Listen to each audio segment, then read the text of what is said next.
नमस्कार, मैं हिमांशु मिश्रा। आप देख रहे हैं दोस्तों भारतीय टीवी। दोस्तों इस समय पूरे देश के अंदर हाहाकार मचा पड़ा है। कारण पानी। सूखा पड़ गया? नहीं। बाढ़ आ गई है? नहीं। फिर पानी क्यों? आखिर पानी पानी का मुद्दा क्यों है? सोच रहे होंगे ना। जी हाँ, आप सोच रहे होंगे। आपको बता दें कि इस देश में जहां पर गंगा, यमुना, ब्रह्मपुत्र, नर्मदा जैसी नदियां हैं जो कल कल बहती हैं, और जिस नदी को इस देश का मनुष्य दूषित करता है, उसी देश में शुद्ध पानी न मिलने से हर साल 4 लाख मौतें होती हैं। कागजों पर तो मिशन चलता है, सरकार न जाने कितने मिशन लॉन्च करती है, क्या से क्या करती है, लेकिन हकीकत यह है कि कहीं कहीं नलों से पानी ही नहीं आता, और जहां पानी आता है तो जल नहीं बल्कि जहर उगल रहे हैं। जी हाँ, वो जल नहीं जहर उगल रहे हैं। आपको बता दें कि देश में शुद्ध पेयजल न मुहैया होने से हर साल 4 लाख से ज्यादा लोगों की मौत डायरिया से हो रही है। साथ ही करीब 1 करोड़ लोग दिव्यांगता या दूसरी संक्रमित बीमारियों के शिकार हो रहे हैं। इसके बावजूद राज्य सरकारों की निंद्रा नहीं टूट रही है। मतलब राज्य सरकार नींद से नहीं आगे बढ़ रही है, सो रही है। कोई फर्क नहीं है, मर रहा है गरीब, मर रहा है कौन, हम मर रहे हैं। हमारे यहाँ तो शुद्ध बिस्लेरी का पानी आता है, हमारे यहाँ तो बढ़िया किले का पानी आता है, सप्लाई का पानी आता है। मरने दो यार, इन्हें मर रहे हैं तो मरने दो। ये देश के राजनेताओं की सोच है। लगातार देश की सबसे स्वच्छ शहर का खिताब जीत रहे इंदौर में अशुद्ध पेयजल से हुई मौतों ने थोड़ा झकझोरा तो है, लेकिन हकीकत यह है कि पेयजल आपूर्ति अभी तक राज्य सरकारों की प्राथमिकता में आ ही नहीं पाई। जी हाँ, आ ही नहीं पाई। मैं आपको बता रहा हूं, एक सच्ची घटना आपको बता रहा हूं, उत्तर प्रदेश के प्रतापगढ़ जनपद की, जो नगर पंचायत सुमनसा में एक पानी की टंकी लगी है। शुरू में जब पानी की टंकी लगा तो आसपास आपको बता दूं कि इस क्षेत्र में खारा पानी है, तो क्षेत्र के लोगों को एहसास हुआ कि अब टंकी बन चुकी है, सप्लाई का बढ़िया पानी आएगा, अब बढ़िया पानी पिएंगे, खारे पानी से निजात मिल जाएगी। लेकिन 1-1.5 महीना सप्लाई अच्छे से होती है, फिर कभी मोटर खराब है, कभी पाइप फट गई है, कभी यहां लीकेज है, कभी वहां लीकेज है, कभी यहां लीकेज है, और फिर बाद में क्या हुआ, 1-1.5 महीना तो ऐसे चला, फिर बाद में बंद हो गया, सप्लाई हुई नहीं। लाखों, लगभग सैकड़ों पत्र लिख दिए गए, जन सुनवाई पे लगातार कंप्लेन कर दी गई, बड़े बड़े अधिकारियों के पास कंप्लेन कर दी गई, लेकिन स्थिति जस की तस रही। आज नल जंग लग के टूटने को तैयार है, जंग लगकर जो टोटियां हैं, नल जो नल है उसके टूटने को तैयार है, लेकिन पानी नहीं आ रहा। शिकायतें होती हैं, ठीक है 10 दिन के अंदर आ जाएगा, नहीं आती, क्योंकि राज्य सरकार की प्राथमिकता में जल है ही नहीं। आप ये मान लीजिए कि राज्य सरकार की जो प्राथमिकता है उसमें जल नहीं है, केवल आपको आंकड़े बता रहे हैं, और आंकड़े में आप देख लेंगे तो आपको पता चल जाएगा कि शुद्ध पेयजल की आपूर्ति व सीवर लाइन के लिए स्वीकृत 1,93,000 करोड़ की परियोजनाओं में से केवल 44,000 करोड़ के काम पूरे हो पाए, जबकि अमृत की इस अवधि में इसी साल मार्च में खत्म हो रही है। जी हाँ, जो अटल नवीनीकरण और शहरी परिवर्तन मिशन है, इसी साल मार्च में खत्म हो रही है। इंदौर तो एक झांकी है।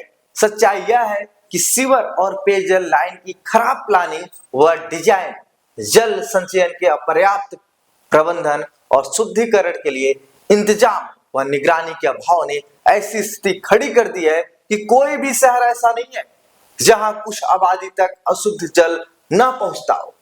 शासन, प्रशासन और जनप्रतिनिधियों ने कान में घंटी तब बजती है जब मौतें होती है। इंदौर में भी यही हुआ, इंदौर में भी दोस्तों यही सब कुछ हुआ।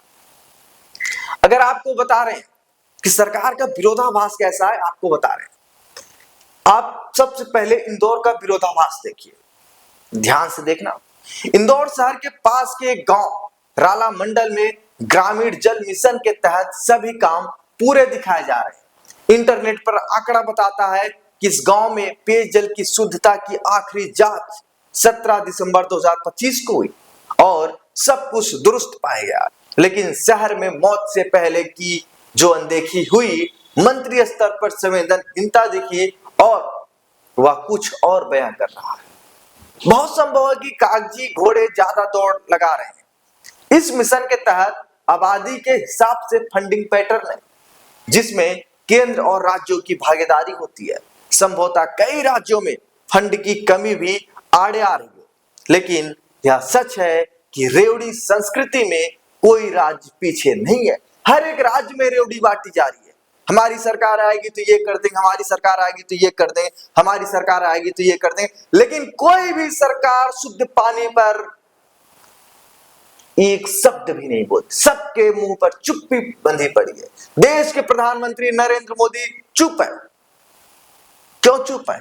अमित शाह चुप है। क्यों चुप है? गरीब मरा यार। किसी राजनेता या अभिनेता का बच्चा नहीं मरा, गरीब मरा है। गरीब इसीलिए सब चुप है। सबके यहां तो शुद्ध पानी पहुंच रहा है, लेकिन हमारे देश के प्रधानमंत्री बार बार कहते हैं कि जल मिशन के तहत सबको शुद्ध पानी देंगे।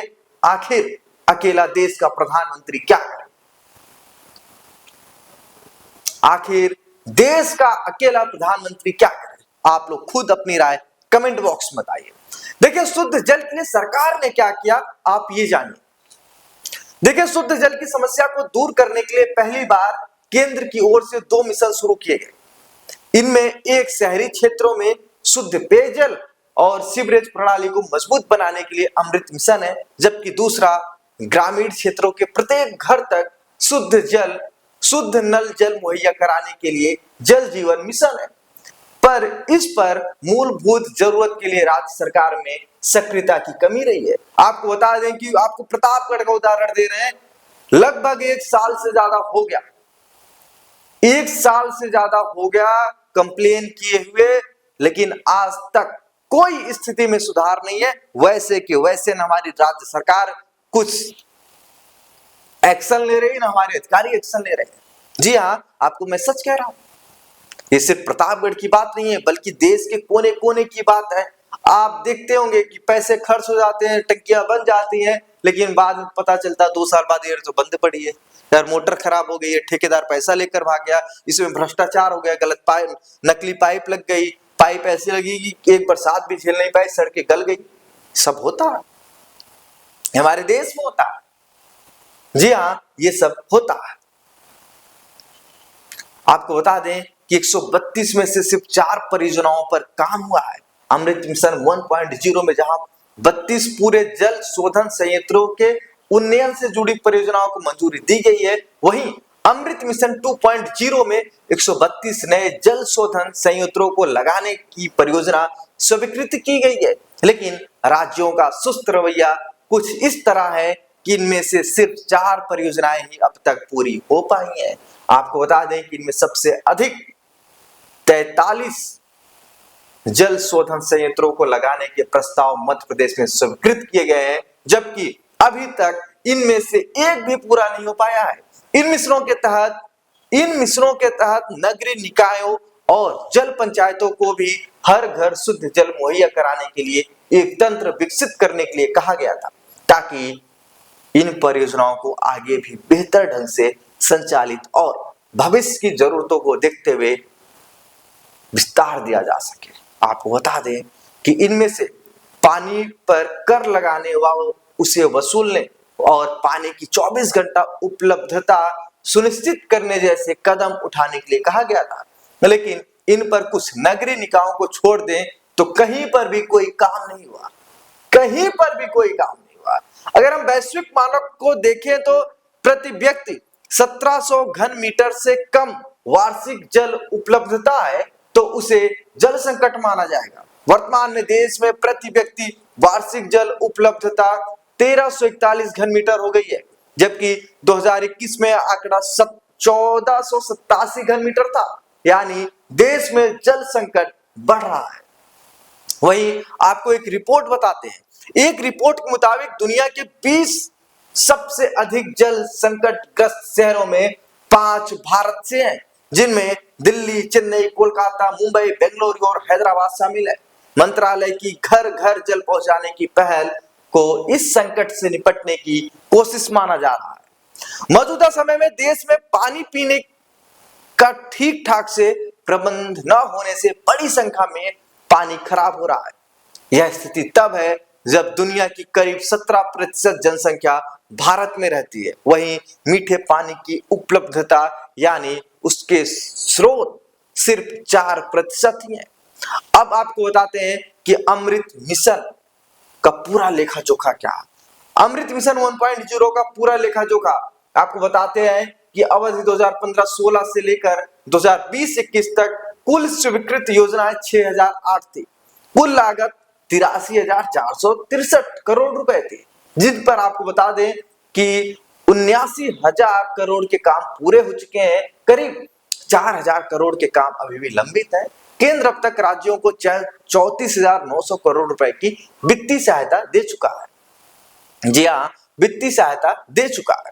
वहीं अमृत मिशन 2.0 का पूरा लेखा जोखा आपको बता रहे हैं कि अवधि 2021 से 22 से 2025-26 तक कुल अनुमानित लागत है 2,77,000 करोड़ रुपए और स्वीकृत जो परियोजना है कुल 8,791 है और लागत 1,93,000 करोड़ रुपए है।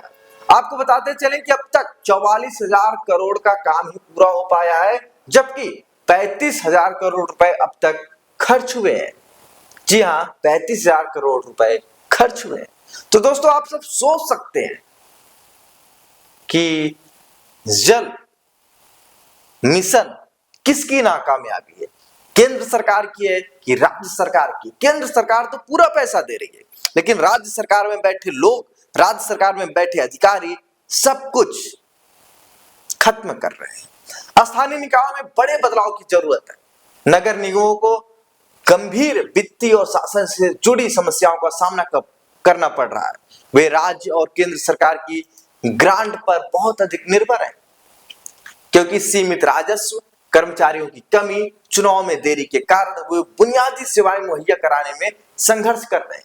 स्थानीय सरकारों को मजबूत बनाने और सर्विस डिलीवरी में सुधार के लिए एक बड़े बदलाव की जरूरत है। आपको बता दें कि देश के सबसे बड़े स्थानीय निकाय अपने 25% वित्तीय संसाधनों के लिए राज्य और केंद्र सरकार पर निर्भर है। नगर निगम भारत में शहरी शासन की रीढ़ है, जिन्हें पानी की सप्लाई, कचरा प्रबंधन और बुनियादी संरचनाओं के विकास जैसी जरूरी सेवाओं का प्रबंध करने का काम सौंपा गया है।